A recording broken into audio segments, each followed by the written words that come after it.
नमस्कार मित्रों। Indian constitution के इस स्पेशल सीरीज़ में आपका स्वागत है, जिसमें हम बात कर रहे हैं historical background of Indian constitution की। तो इससे पहले हम पढ़ चुके हैं कि किस तरीके से कंपनी का भारत में आगमन होता है। फिर उसके बाद रेगुलेटिंग एक्ट हमने पढ़ा 1773 का। फिर उसके बाद हमने पढ़ा पीट्स इंडिया एक्ट, जो कि 1784 में आता है। इसके बाद हम पढ़े चार्टर एक्ट 1833 का। फिर उसके बाद चार्टर एक्ट 1853 का। फिर उसके बाद 1858 का गवर्नमेंट ऑफ इंडिया एक्ट, जिसके द्वारा अब शासन सीधे क्राउन के हाथों में चला गया कंपनी से। फिर इसके बाद हमने डिस्कस किया इंडियन काउंसिल एक्ट 1861 के बारे में। फिर 92 के बारे में हमने डिस्कशन किया। फिर आया हमारा इसी क्रम में इंडियन काउंसिल एक्ट 1909 का, जिसे हम मॉर्ले मिंटो रिफॉर्म भी कहते हैं। फिर उसके बाद 10 साल बाद यानी कि 1919 में आया गवर्नमेंट ऑफ इंडिया एक्ट, जिसको हम नॉर्मली जानते हैं मॉन्टेग्यू चैम्सफोर्ड रिफॉर्म के नाम से। तो यहाँ तक हम बात कर चुके हैं। तो आज शुरू करेंगे हम गवर्नमेंट ऑफ इंडिया एक्ट 1935 से। एक्चुअली ये बहुत ही महत्वपूर्ण है। ये जो एक्ट है ये काफ़ी महत्वपूर्ण है। इसके कुछ प्रावधान हमारे संविधान में भी हैं, तो ये जितने अच्छे से हम पढ़ेंगे उतना ही अच्छा होगा। एक्चुअली इसको हम स्टार्ट करने से पहले ये जान लेते हैं कि इसके आने के पीछे कारण क्या था। तो पहला, जो गांधी जी ने एक असहयोग आंदोलन किया था 1920 और 1922 के बीच में। एक्चुअली रीज़न ये था कि वर्ल्ड वॉर वन के टाइम पे ब्रिटिशर्स ने कहा था कि आफ्टर वर्ल्ड वॉर हम इंडिया को इंडिपेंडेंस दे देंगे, लेकिन ऐसा कुछ हुआ नहीं। तो उसके विरोध में गांधी जी ने असहयोग आंदोलन किया, और असहयोग आंदोलन ये 1920 से 1922 तक चला। फिर उसके बाद साइमन कमीशन जो आता है 1927 में। अब देखिए, ये साफ साफ कह रहा है कि 1919 में जो एक्ट आया था वो किस तरीके से गलत था। ये एक प्रकार से साइमन कमीशन खुद मान रहा है, क्योंकि वहाँ पे 10 साल की बात की गई थी, लेकिन 1927 में आ रहा है, 1929 में आना था 2 साल पहले। तो ब्रिटिशर्स भी ये समझ रहे थे कि 1919 का जो एक्ट था उसमें उसके कुछ प्रावधानों में कुछ त्रुटियां रह गई थी, जिसके कारण भारतीय काफ़ी उसका विरोध किए। फिर उसके बाद जो नेहरू रिपोर्ट था, जवाहरलाल नेहरू ने एक्चुअली मोतीलाल नेहरू रिपोर्ट था ये, और ये आया था 28 में, यानी कि 1928 में। फिर इसके बाद सविनय अवज्ञा आंदोलन जो 1930 में हुआ, वो भी इम्पोर्टेंट था।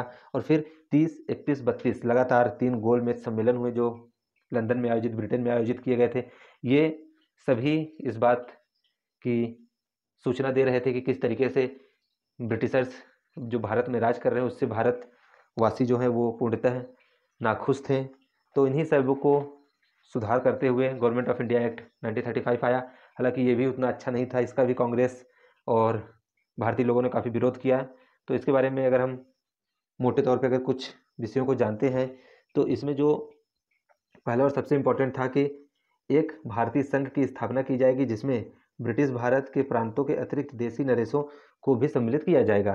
तो देखिए, अब अभी तक तो जो ब्रिटिश इंडिया है, इसके अलावा यानी कि टोटल 11 प्रोविंस थे आई थिंक। इसके अलावा जो देशी राज्य हैं, जिसपे अभी तक वहाँ के लोकल राजा ही शासन कर रहे हैं। अब क्या बोला जा रहा है कि 1935 का ये जो एक्ट है, ये यहाँ इन दोनों पे लागू होगा। तो ऑब्वियस सी बात है कि जो यहाँ की देशी रियासतें होंगी वो इसको नहीं मानेंगी। ऐसा होता भी है, उन्होंने इसे मानने से इनकार कर दिया। तो ये काफ़ी हद तक असफल रहा। फिर उसके बाद प्रांतों को स्वशासन के जो प्रांत हैं, जो छोटे छोटे प्रांत थे, उनको स्वशासन का अधिकार दिया जाता है, तथा सभी विषयों को 3 भागों में बांट दिया जाता है। यानी कि जो आज के परिप्रेक्ष्य में हम पढ़ते हैं, जो केंद्र की सूची यानी कि संघ सूची, फिर उसके बाद राज्य सूची और समवर्ती सूची जो पढ़ते हैं, तो ये यहीं से शुरुआत हुई थी। तो जो केंद्र सूची के विषय थे उस पे जो नियम वो केंद्र सरकार बनाती थी, और प्रांतीय विषयों पे जो नियम थे वो प्रांत बनाते थे, और समवर्ती सूची में दोनों मिलके बना लेते थे। अगर बात करें तो जो केंद्रीय सूची का विषय था उसमें उसमें टोटल 59 सब्जेक्ट्स थे, और अगर प्रांतों की बात करें तो उसमें टोटल 54 सब्जेक्ट थे, और अगर हम बात करें समवर्ती सूची तो उसमें टोटल 36 सब्जेक्ट थे। और इसके अतिरिक्त अगर कुछ बच जाता है, कुछ ऐसे सब्जेक्ट आ जाते हैं जिसपे डिफाइन नहीं है ये किस में है, तो वो सीधे गवर्नर जनरल के उसमें चला जाएगा कि गवर्नर जनरल इस पर डिसीजन करेंगे। तो संघ प्रांतों में अगर टकराव होगा तो संघ सर्वोपरि होगा। आज भी अगर हम देखते हैं, अगर कोई कानून संघ बनाता है और राज्य उसे मानने से इनकार कर देता है, या फिर किसी विषय पे जो संघ का विषय है उस पर राज्य कानून बना देता है, तो ऐसी स्थिति में, या फिर कोई 2 विषय ऐसे जो संघ और राज्य दोनों जिस पे कानून बना दिया हो, समवर्ती सब्जेक्ट में ऐसा होता है मोस्टली, तो उसमें जो है संघ में और राज्य में जो आपस में टकराव होगा, इस स्थिति में संघ सर्वोपरि होगा। ये बात फिक्स है। फिर प्रांतीय विषयों पर प्रांतों का स्वशासन दिया गया तथा प्रांतों में उत्तरदायी शासन की स्थापना की गई। इसी कारण इसे प्रांतीय स्वशासन का स्थापन करने वाला कानून भी कहा जाता है। इसके अलावा अगर देखें तो केंद्र तथा राज्य सरकारों के लिए द्वैध शासन की व्यवस्था की गई। और एक और कदम अगर अच्छा देखें इसमें क्या था, तो इसके द्वारा केंद्रीय न्यायालय यानी कि फेडरल कोर्ट की स्थापना की गई। ये जो फेडरल कोर्ट था वो भारत का तो सबसे बड़ा कोर्ट था, लेकिन अगर फेडरल कोर्ट के अलावा भी बात करें, अगर कोई केस फेडरल कोर्ट में गया है और वहाँ पे वो व्यक्ति हार जाता है तो इसको अपील करने के लिए फिर ब्रिटेन में भी जा सकता है। जैसे आप समझ लीजिए आज हाई कोर्ट के ऊपर सुप्रीम कोर्ट है, उसी तरीके से फेडरल कोर्ट से ऊपर एक ब्रिटेन में कोर्ट था, तो वहाँ पर जाकर अपील किया जा सकता था। इसी एक्ट के द्वारा आरबीआई का भी गठन किया जाता है तथा बर्मा और अदम को भारत के शासन से अलग भी कर दिया जाता है। तो ये थोड़ा सा डिफरेंट था कि अभी तक भारत में बर्मा भी सम्मिलित था, जो कि उसे अब अलग किया जाता है। और जो निर्वाचन में सांप्रदायिकता प्रणाली है, अब उसको ख़त्म नहीं किया जाता है, बल्कि अब उसका थोड़ा सा और विस्तार किया जाता है। और एक बात और है कि जो 1919 में जो मतदाताओं की संख्या थी वो अप्रॉक्सीमेटली 3%, उसका दायरा धीरे धीरे बढ़ाया जाता है, अब उसकी संख्या 13% तक हो जाती है। तो अभी तक अगर हम देखें तो ये मुख्य इसमें प्रावधान थे। इसके अगर अतिरिक्त अगर हम कुछ बात करें कि इसके अतिरिक्त क्या हुआ, तो अब अखिल भारतीय संघ की स्थापना की जाती है, यानी कि इसमें जो थे 11 ब्रिटिश प्रांत थे, हमने बात किया, और चीफ कमिश्नर प्रांत जो थे वो टोटल 6 थे, और बाकी छोटी मोटी रियासतें थी। तो द्वैध शासन में जो बात कर रहे थे हम, इसमें 2 स्तरों में बांट दिया गया था। पहला आरक्षित था, पहला ये यहाँ पे भी देखिए, पहला आरक्षित था और दूसरा हस्तांतरित था। तो आरक्षित विषयों पे जो कानून बनाने का शक्ति था वो गवर्नर जनरल के पास था, और जो हस्तांतरित विषय थे उस पर भारतीय मंत्री भी कानून बना सकते थे।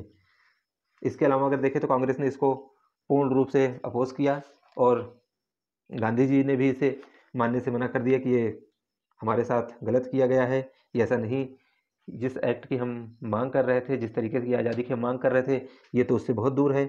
और अगर बात करें हम तो ये काफ़ी बहुत ही विशाल कानून था, इसके बारे में हम डिटेल में उतना नहीं पढ़ सकते हैं। इसमें कुल अगर बात करें तो 213 धाराएं थी तथा 10 अनुसूचियां हैं, कई कई जगह पे 15 भी मिलती हैं हमको।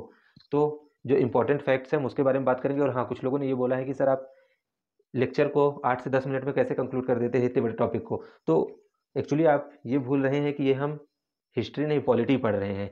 तो पॉलिटी के इम्पोर्टेंट में जो टॉपिक होगा हम उसको कवर करेंगे, और जो हिस्ट्री से रिलेवेंट टॉपिक रहेगा वो हिस्ट्री के सर जो है वो कवर करेंगे। तो जब हम इसी टॉपिक को हिस्ट्री में पढ़ेंगे तो इस टॉपिक पे हम 1 घंटे से 1.5 घंटे तक का कंटेंट आपको देंगे, लेकिन ये पॉलिटी के लिए इंपॉर्टेंट जो कंटेंट है सिर्फ हम उस पर हम बात कर रहे हैं।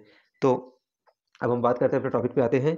तो जो हम बात किए कि इसको बढ़ा दिया गया था, जो सांप्रदायिक प्रतिनिधित्व था, इसमें अब दलितों को, महिलाओं को, मजदूर वर्गों को अलग जो निर्वाचन व्यवस्था दे दी गई थी। इसका काफ़ी विरोध किया था कांग्रेस और लोकल लोगों ने। और इसके अलावा अगर देखें तो भारत शासन अधिनियम जो 1858 द्वारा स्थापित किया गया था, जो परिषद था, अब उसे समाप्त कर दिया गया।